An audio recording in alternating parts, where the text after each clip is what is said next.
Everyone laughed at the waitress who fed a poor old lady, not knowing she was the Mafia boss's mom. The noise of the elderly woman hitting the floor echoed through Crystal Palace Diner, turning heads and triggering snickers from the lunch crowd. Most patrons simply glanced up from their meals before returning to their conversations, indifferent to the scene unfolding by the entrance. Rose, a waitress of 3 years at the diner, dropped her serving tray on the nearest table and rushed toward the fallen woman. The woman's weathered face contorted in pain as she clutched at her ankle, her once elegant clothes now disheveled and stained from the fall. "Please, I don't need help," the woman whispered, her accent refined despite her shabby appearance. Rose ignored the protests, gently helping her to a booth, while other servers exchanged knowing looks about the crazy bag lady, who occasionally wandered in. The manager, Carl, approached with a scowl that Rose recognized all too well. "She needs to order something or leave," he hissed, eyeing the woman's tattered coat and scuffed shoes with undisguised contempt. Rose felt her spine stiffen with quiet defiance. "I'll pay for her meal," Rose announced, earning an eye roll from Carl before he retreated to berate a busboy. The elderly woman studied Rose with piercing eyes that seemed to see through her worn uniform to something deeper. Rose brought soup and fresh bread without being asked, ignoring the whispers from her co-workers about wasting money on charity cases. The woman ate slowly, with a grace that seemed at odds with her appearance, occasionally glancing around the diner with calculating awareness. "Why would you help when no one else would?" the woman asked, her voice suddenly clear and commanding. Rose paused, caught off guard by the transformation in the woman's demeanor, as if a mask had momentarily slipped. "Because everyone deserves kindness," Rose answered simply, refilling the woman's water glass. A curious smile played at the corners of the woman's mouth as she reached into her worn purse and extracted a crisp business card. The woman pressed the card into Rose's palm, closing her fingers around it with surprising strength. "My son might disagree with your philosophy, but perhaps you'll change his mind too," she said cryptically, before rising steadily, her previous frailty nowhere to be seen. Rose watched the woman leave with confident strides, then opened her hand to examine the card. Embossed gold lettering simply read, "Blackwood Estates," with an address in the city's most exclusive neighborhood, and tomorrow's date written in elegant script on the back. Her heart raced as realization dawned. This neighborhood wasn't just exclusive, it was notorious. Even in her sheltered life, Rose had heard whispers about the Blackwood family and their iron grip on the city's underworld. That night, Rose paced her tiny apartment, the business card burning questions into her mind. Common sense screamed danger, but curiosity whispered possibilities, an escape from endless shifts, mounting bills, and the grinding predictability of her existence. Morning brought no clarity, only a strange certainty that ignoring the invitation would somehow be worse than accepting it. Rose called in sick for the first time in 3 years, dressed in her only interview outfit, and boarded the crosstown bus with the card clutched tightly. The bus driver raised his eyebrows when she requested the stop nearest Blackwood Estates, a rare destination in his route. "You sure that's where you want off, miss?" he asked, concern evident in his voice as he surveyed her modest appearance in the rearview mirror. Rose nodded, gathering her courage as the bus climbed steadily uphill toward a neighborhood that might as well have been another world. The streets grew wider, houses larger, until finally the bus stopped before wrought iron gates that seemed to guard secrets rather than property. The estate sprawled before her, a mansion of limestone and glass perched on manicured grounds that stretched into the distance. Rose approached the gate with faltering steps, suddenly aware of security cameras tracking her movement and the guard booth where a stern-faced man observed her. "Your name?" the guard demanded, his hand hovering near his jacket in a way that made Rose's mouth go dry. She managed to stammer her name and produce the business card, which the guard examined with widening eyes before making a hurried phone call. The gates swung open with silent precision, and a sleek black car emerged to collect her. The driver, expressionless in a tailored suit, opened the rear door without a word and waited for Rose to enter, as if her hesitation was anticipated but irrelevant. The driveway seemed endless, winding through gardens designed to impress and intimidate in equal measure. Rose caught glimpses of men patrolling the perimeter, their bulky jackets failing to conceal the weapons they carried with practiced ease. The car stopped before massive double doors flanked by classical columns, where the elderly woman from yesterday stood waiting. Gone was any trace of frailty. In its place stood an elegant matriarch in designer clothes, her silver hair perfectly styled, and her smile knowing. "Welcome, Rose," the woman said, extending her hand in greeting rather than introduction. "I am Victoria Blackwood, and you've intrigued me enough to earn an audience with my son." Her words carried both invitation and warning. The interior of the mansion stunned Rose into silence. Marble floors that reflected crystal chandeliers, artwork that belonged in museums, and staff that moved with the quiet efficiency of those accustomed to power. Rose felt like an intruder in a world built on secrets. Victoria led her through corridors lined with portraits of stern-faced men who shared the same piercing gaze. "My late husband," she explained, gesturing to the largest painting, "built this family from nothing, and my son has expanded what his father created tenfold." They paused before imposing mahogany doors, guarded by two men whose respectful nods to Victoria couldn't mask their assessment of Rose. "Remember," Victoria whispered, "my son respects honesty above all else, a rare commodity in his world."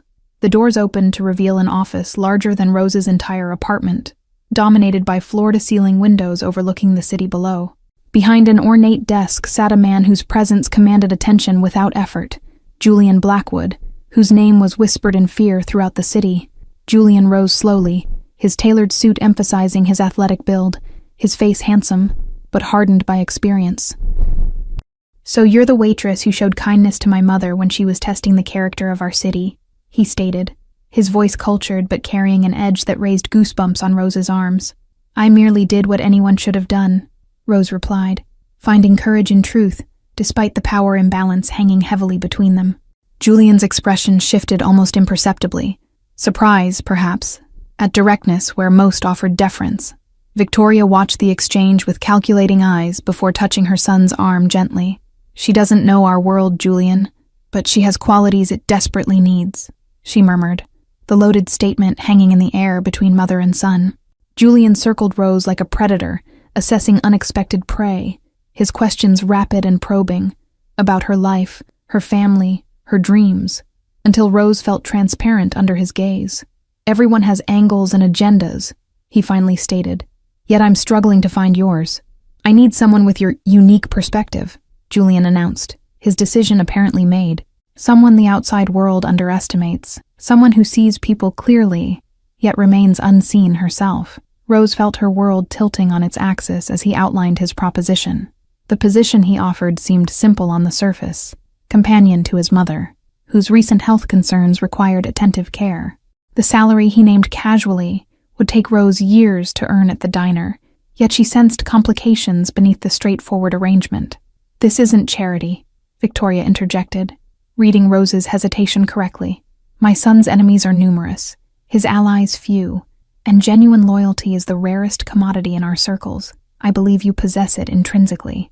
Rose found herself agreeing, despite the warning bells in her mind, seduced not by luxury but by purpose, to matter in a way that serving endless coffee never allowed. Julian's handshake sealed their agreement, his grip lingering as if measuring her resolve. "First rule," Julian stated as they toured the east wing where Rose would reside, "never enter the west wing without explicit invitation." His tone brooked no argument, and Rose nodded her understanding while cataloging the security keypads and cameras throughout the mansion. Victoria explained Rose's daily duties with brisk efficiency, overseeing medication, accompanying her to appointments, and providing companionship during Julian's frequent absences. The underlying message became clear. Rose was both caretaker and confidant in a world where trust was currency. "You'll meet the household staff tomorrow," Julian informed her as they returned to his office. "Some have served my family for decades. Others are more specialized in their loyalties and talents." The implication hung unspoken. Some were family retainers, others enforcers. That evening, Rose sat alone in her new suite, surrounded by luxury that felt foreign against her skin.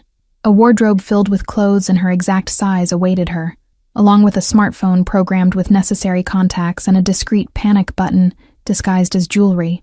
Sleep eluded her as voices drifted through the mansion's ventilation system, urgent conversations in Italian, mentions of shipments and territories, and a name repeated with venom, Cardelli. Rose realized she had stepped into not just a household but a kingdom at war. The following morning brought her first encounter with the inner circle during breakfast. Julian's consigliere, a silver-haired man introduced only as Monroe, his head of security, a scarred giant called Hector, and his cousin Francesca, whose beauty couldn't mask her open hostility toward Rose. "Another stray my aunt has collected," Francesca remarked dismissively, her diamond-adorned fingers tapping impatiently against fine china. "How long until this one discovers she's out of her depth, Uncle Monroe?" The challenge hung in the air like poison. Victoria entered with perfect timing, her appearance silencing Francesca instantly. "Rose represents something this family has forgotten," she announced to the table at large, her authority unquestioned despite her age. The strength found in compassion rather than fear. Julian arrived last, the conversation shifting seamlessly to business matters coded in seemingly innocent phrases. Rose observed the dynamics with quiet attention, noting how power flowed around Julian like gravity, how loyalty manifested differently among his lieutenants. Monroe pulled Rose aside after breakfast, his grandfatherly demeanor at odds with the shrewd assessment in his eyes. "The Cardelli family will learn of your existence by nightfall," he warned. "They watch us as we watch them, a dance decades in the making. Learn these faces," Hector instructed later, showing Rose photographs of stern-faced men with cold eyes. "The Cardellis will test boundaries, probe weaknesses, and a new face in the Blackwood household represents both opportunity and threat to them." Weeks melted into a routine that slowly revealed the true nature of the Blackwood empire to Rose. By day, Julian managed legitimate businesses, shipping companies, real estate holdings, and tech investments that employed thousands across the city. Nights transformed him into something else entirely. Meetings in private rooms with politicians seeking favors, police captains pocketing envelopes, and business rivals negotiating uneasy truces. Rose glimpsed this world in fragments as she fulfilled her duties to Victoria. "They respect strength, but fear loyalty," Victoria confided during their late-night tea ritual, when the mansion grew quiet, except for the security teams patrolling the grounds. Julian has the former in abundance, but struggles to recognize the latter. Rose found unexpected purpose in her role, advocating for household staff when Julian's temper flared, softening Victoria's more imperious demands, and gradually earning respect from even the most skeptical security personnel. She became a bridge between worlds. The West Wing remained forbidden territory until one stormy night when screams echoed through the mansion. Rose found Julian in his private study, thrashing in the grip of a nightmare that stripped away his carefully constructed control. "My father died in my arms," Julian confessed after Rose woke him, his defenses temporarily lowered by exhaustion and the strange intimacy of darkness. Cardelli assassins. They waited until he was with his grandson, ensuring the child witnessed everything. Something shifted between them that night, a trust born from vulnerability rather than power. Julian began including Rose in meetings about the legitimate side of his businesses, valuing her outsider perspective and unflinching honesty where yes-men had previously dominated. Victoria watched this evolution with knowing eyes, occasionally catching Rose's gaze across dinner tables with subtle nods of approval. "You see him as a man, not a throne," she remarked one evening, as they watched Julian swimming laps in the indoor pool, his powerful strokes betraying inner turmoil. Rose discovered the family archives one rainy afternoon while helping Victoria organize old photographs. Tucked away in leather albums were images of Julian as a laughing child, Victoria as a breathtaking young bride, and the notorious patriarch whose legacy shaped their present. "My husband built this empire from nothing," Victoria explained, tracing the stern face in the photographs. His father arrived on these shores with empty pockets but skilled hands, facing discrimination that closed legitimate doors and opened shadowed ones instead. The oldest album contained sepia-toned photographs of Sicilian villages, immigrants huddled on ships, and stone-faced men standing proudly before newly established businesses. "Our history isn't just about power," Victoria sighed, "but survival transformed into dominance." Each photograph revealed another layer of the complex family Rose now orbited: christenings alongside business dealings, celebrations intertwined with strategic alliances, and always the shadow of violence lurking at the edges of even the happiest occasions.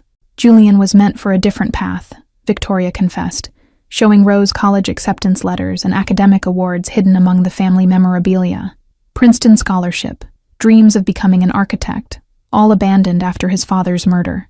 Rose began to see Julian not just as the feared kingpin, but as a man trapped by circumstance and duty, his intelligence and creativity channeled into maintaining an empire he never wanted to inherit.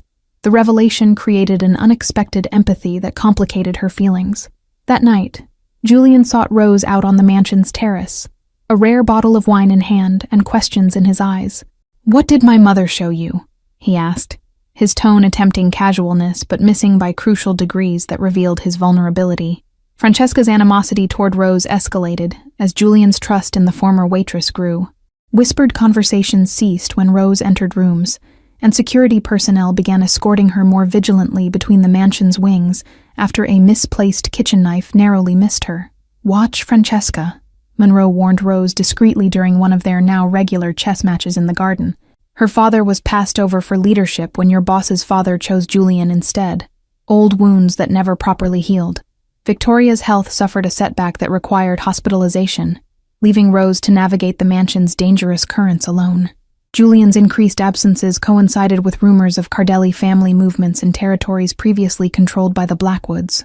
Rose discovered the listening device planted in Victoria's bedroom purely by accident, a tiny microphone disguised as a decorative button on a cushion. Instead of reporting it immediately, she began feeding it carefully crafted misinformation during one-sided conversations with the absent Victoria. Hector caught her in the act, his expression shifting from suspicion to grudging respect, as Rose explained her counterintelligence strategy. "You have instincts," he acknowledged, his usual terseness giving way to something approaching warmth as he showed her other surveillance methods employed against the household. Julian returned from a 3-day absence with a bruised jaw and haunted eyes, summoning his inner circle for an emergency meeting from which Rose was pointedly excluded. The raised voices behind closed doors suggested fractures in alliances previously thought solid. That night, Monroe suffered symptoms of poisoning during dinner. Swift intervention by security rushing him to a private doctor prevented tragedy. Analysis of his wine glass revealed traces of a rare toxin accessible only to those with specialized connections. Julian's rage manifested in a household lockdown that confined everyone to their quarters while his security team conducted interrogations. Rose alone was permitted freedom of movement, her status as relative newcomer paradoxically placing her above immediate suspicion. "Someone believes I trust you implicitly," Julian explained when Rose questioned her exemption from restrictions. "They're baiting me to either doubt you unnecessarily or overlook a true threat elsewhere. It's a classic diversion tactic I won't fall for." The breakthrough came from an unexpected source. Victoria's personal driver noticed unusual activity at Francesca's private apartment in the city.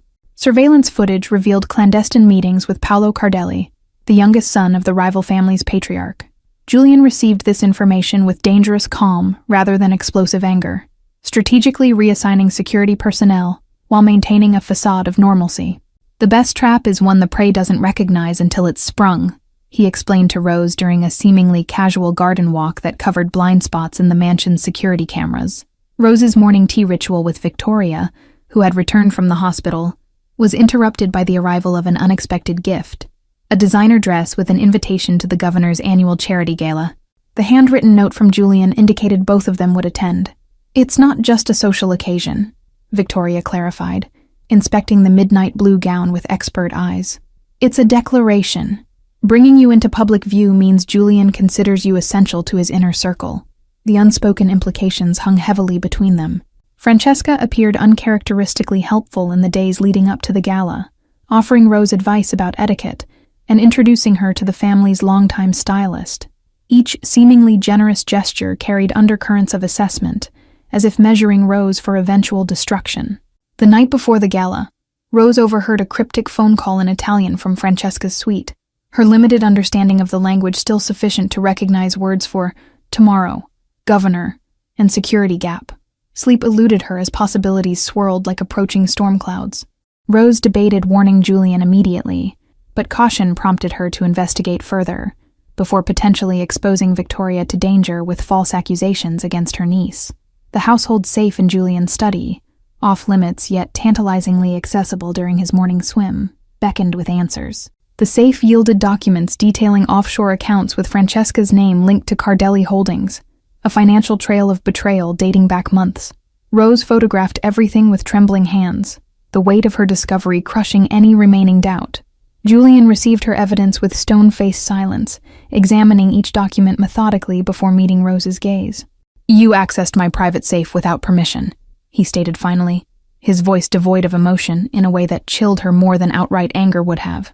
"I would betray your trust to protect your life," Rose countered, refusing to lower her eyes despite the fear coursing through her veins. Punish me if you must, but act on this information before tonight's gala becomes a slaughterhouse." Something shifted in Julian's expression. Not forgiveness, but recognition of something essential in Rose's character. "You understand the real currency of my world," he observed quietly. "The impossible choices that define us more than our successes ever could." The plan formed rapidly.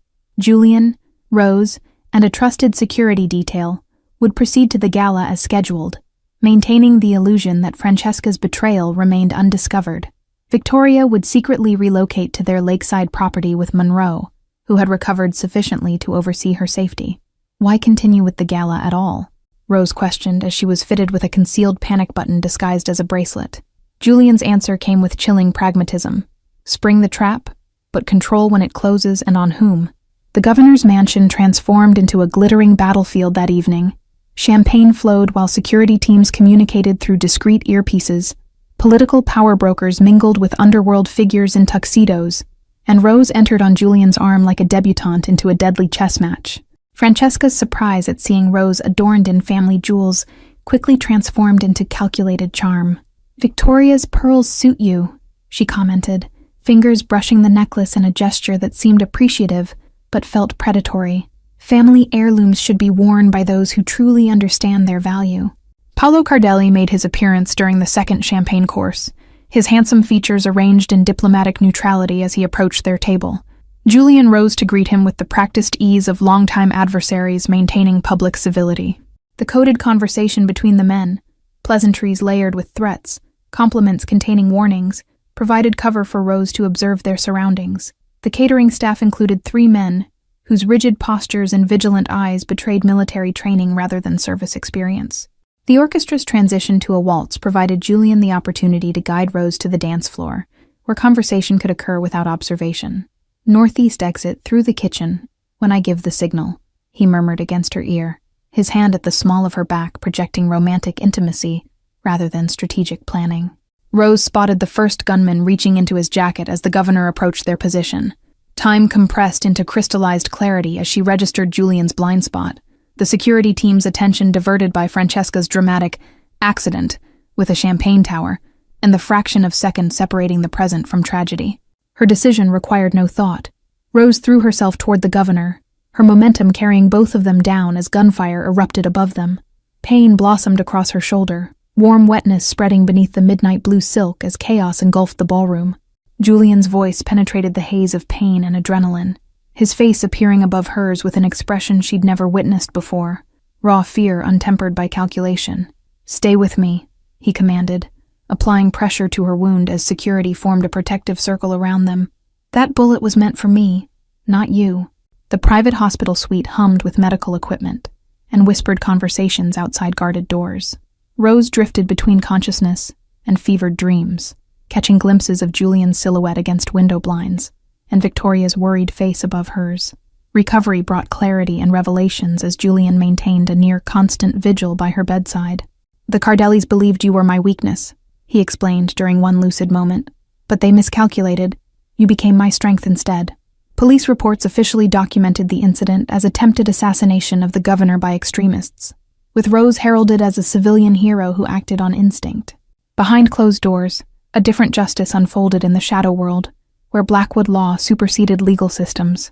Francesca disappeared from public view entirely, her fate unspoken, but understood in the grim satisfaction that occasionally crossed Julian's face when her name arose. Paolo Cardelli likewise vanished, though international banking alerts suggested a hasty relocation to non-extradition territories.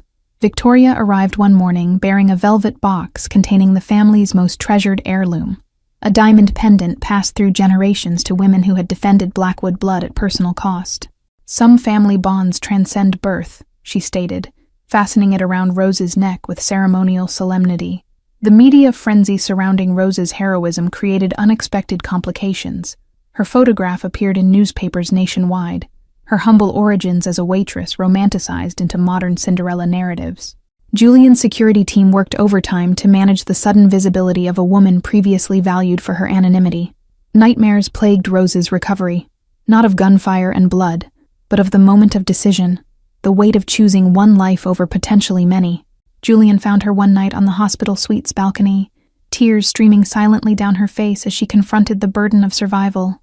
"The first life you take changes you," he acknowledged, misinterpreting her tears. The quiet correction, that she mourned not taking life, but accepting its value, including her own, shifted something fundamental between them. Understanding replaced assumption, revealing depths previously unacknowledged. Rose returned to Blackwood Estate under increased security measures, her status within the household fundamentally altered. Staff who had once viewed her with suspicion now offered deference bordering on reverence, while Julian's business associates assessed her with new calculation. "They're recalibrating their understanding of power," Monroe explained during their resumed chess games, his recovered health a testament to Blackwood medical resources. "You demonstrated loyalty that can't be bought, the rarest commodity in our circles." Victoria's health improved dramatically once family threats stabilized, her focus shifting to Rose's integration into legitimate Blackwood enterprises. "Your perspective as an outsider reveals blind spots in our operations," she noted, reviewing charitable foundation reports that Rose had instinctively questioned. Julian gradually included Rose in strategic decisions that extended beyond security concerns into business territories. Her suggestions regarding employee welfare programs improved workforce loyalty at key manufacturing facilities, while her ethical boundaries challenged long-established practices within the organization. The Cardelli patriarch requested a meeting exactly 1 month after the failed assassination attempt. Neutral territory, limited security, a conversation between equals seeking resolution rather than continued bloodshed. The request arrived with a white flag and ancient Sicilian tokens signifying truce. Julian's inner circle debated the proposal for hours in his study, opinions divided between opportunity and potential trap. Rose remained silent until directly asked, then offered perspective that cut through strategic complications to ethical clarity. "Meet him, but from position of strength rather than vengeance." The night before the scheduled meeting, Julian sought Rose in the mansion's library where she had been researching family histories seeking patterns in generational conflicts. "Whatever happens tomorrow reshapes the future for both families," he acknowledged, the weight of dynasty heavy in his voice. "I need clarity only you seem capable of providing." The meeting location, an abandoned cathedral repurposed as neutral territory, embodied centuries of power transitions. Stained glass filtered sunlight across marble floors, where both families' security teams maintained precise formation, weapons visible but lowered in reluctant truce. Ancient wooden pews had been arranged in a semicircle, creating a council chamber reminiscent of old-world traditions where enemies could speak face to face. Monroe had explained the significance to Rose during the drive. Neutral sacred ground had historically provided sanctuary even for blood feuds. The cathedral's faded frescoes depicted biblical scenes of reconciliation and judgment, their weathered faces seeming to watch the proceedings with centuries of witnessed human folly. Rose noticed Julian glancing upward occasionally, his expression betraying rare moments of spiritual contemplation amid tactical considerations. Hector positioned Rose slightly behind Julian, but with clear sightlines to all entrances, her newly elevated status reflected in this protective formation. Her shoulder wound, still healing beneath designer silk, throbbed with each heartbeat, as if keeping time with the tension filling the sacred space. Salvatore Cardelli entered with dignity befitting his 70 years, supported by his remaining loyal son, but walking under his own power despite recent health struggles. His eyes, sharp despite age, found Rose immediately among Julian's entourage, assessment giving way to unexpected recognition. "The waitress who showed kindness to a stranger," he stated in heavily accented English, addressing Rose directly rather than Julian. "My wife spoke of you before her passing, a kindness freely given when she tested our city's character in disguise." The revelation stunned both families into silence. Victoria and Salvatore's wife, matriarchs of rival empires, had independently recognized something valuable in Rose's inherent compassion. What began as Victoria's test had inadvertently mirrored a similar assessment by her greatest rival. Negotiations progressed with careful formality, territories redrawn and restitutions established for transgressions on both sides. Rose observed the diplomatic dance with growing understanding of its historical context, not just business disputes, but generations of misunderstandings calcified into hatred. "My son acted without authority," Salvatore acknowledged, addressing Paolo's conspiracy with Francesca. "Family loyalty redirected toward personal vendettas serves neither our houses." The admission cost him visible pride, but earned grudging respect from Julian's advisors. Victoria arrived midway through negotiations despite medical advice to remain at the estate. Her entrance transformed the atmosphere from cautious diplomacy to something approaching genuine reconciliation, as she and Salvatore acknowledged decades of unnecessary conflict with the wisdom of survivors. "We fought over territories while our true enemies gathered strength elsewhere," Victoria observed, referencing emerging criminal organizations exploiting the vacuum created by traditional family rivalries. "Division weakens us all when unity would preserve what our husbands built." Rose witnessed the framework of peace take shape through careful word choice and symbolic concessions. Fishing rights returned to Cardelli control, Blackwood shipping lanes opened to mutual benefit, and most significantly, a council established where future disputes could be resolved without bloodshed. The agreement required blood oath from both patriarchs, an ancient Sicilian tradition blending Catholicism with older traditions. Rose watched Julian prick his palm without hesitation, mingling blood with his former enemies while reciting promises in a language older than the families themselves. Afterward, in the cathedral's garden where security maintained discreet distance, Salvatore approached Rose directly. "You remind me of someone," he stated, studying her features with intensity that bordered on discomfort. "A daughter I lost to illness decades ago. The same spirit that sees beyond surfaces to truth beneath." The drive back to Blackwood Estate passed in contemplative silence, the implications of peace reverberating through Julian's usually stoic demeanor. "Generations of hatred undone because a waitress showed kindness to a disguised matriarch," he finally remarked, wonder replacing cynicism in his voice. Victoria waited in the grand foyer, anxious despite constant updates from security channels. The transformation on her face when Julian entered, peace agreement secured, revealed decades of burden lifting from her shoulders. "It's done then," she stated, tears gathering, but not falling. That evening, the household celebrated quietly but genuinely. Vintage wine from pre-conflict eras, stories shared without strategic omission, and planning for legitimate business expansions previously impossible under constant threat. Rose observed the transformation with quiet satisfaction, her place in this new world undeniably established. The conversation turned inevitably to the future, alliances to nurture, businesses to legitimize, and the gradual shift from shadow economies to transparent enterprises. "The transition requires someone who understands both worlds," Victoria noted, her gaze resting meaningfully on Rose. "Someone who embodies compassion and strength in equal measure." 6 months transformed Blackwood Enterprises under Rose's growing influence. Charitable foundations expanded with genuine impact rather than tax advantages. Employee policies restructured to build loyalty through opportunity rather than fear, and community investments creating goodwill previously unimagined. Julian's gradual withdrawal from certain territories created space for legitimate businesses to flourish, transforming warehouses that once housed contraband into community centers and workforce development facilities. Rose oversaw each transition, ensuring former employees found placement in new ventures. "You're dismantling and rebuilding simultaneously," Monroe observed during a strategic planning session, his decades of experience lending weight to the assessment. Few leaders possess the vision to transform, rather than simply destroy or preserve. The annual charity gala, hosted by Blackwoods rather than attended, showcased the family's evolution to curious socialites and business leaders. Rose moved confidently through crowds that once would have intimidated her, her background now a strength rather than liability in connecting with diverse attendees. Victoria's health stabilized enough for limited travel, allowing her to visit Sicily for the first time in decades.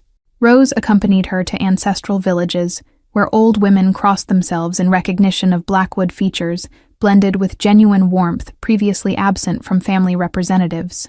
"They remember when our family provided protection rather than demanded it," Victoria explained as villagers welcomed them with unexpected affection. "You've reminded Julian of our original purpose, guardians rather than exploiters of our community." Rose discovered her own leadership style during Victoria's absence. Direct but compassionate, demanding excellence while providing necessary support, and uncompromising on ethics while practical about implementation timelines.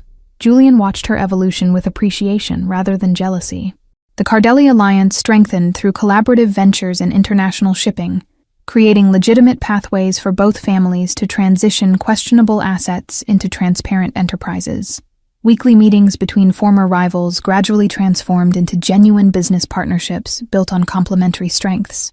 The diner where everything began, underwent renovation as Rose's first personal project, transformed into a community culinary school, offering second chances to those society had dismissed.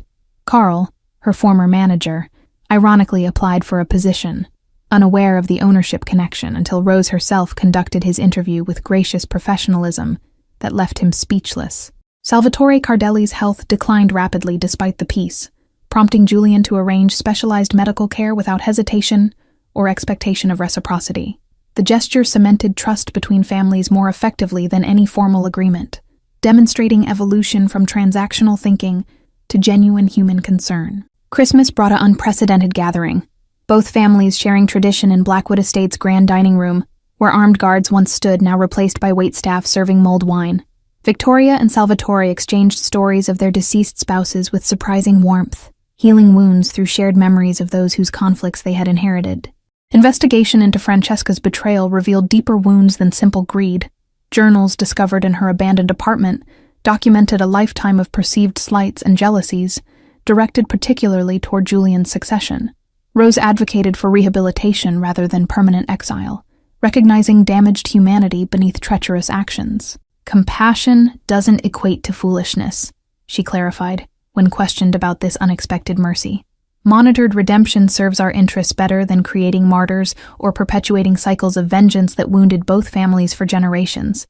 Julian sought Rose's company increasingly beyond business contexts, their evening conversations in the mansion's gardens evolving from strategy to personal philosophy. The transition from employer and employee to genuine partners occurred so gradually, neither acknowledged its completion until already accomplished. Victoria observed their growing connection with quiet satisfaction, occasionally sharing knowing glances with Monroe when the couple remained oblivious to their transparent feelings. "Power seeks balance," she remarked cryptically during one such moment, "in business and in heart." The proposal came not with dramatic gestures, but practical partnership. Julian presenting Rose with legal documents, transferring partial ownership of Blackwood Enterprises alongside a simple platinum band. "Equal partners in all things," he offered, vulnerability evident in his usually confident demeanor.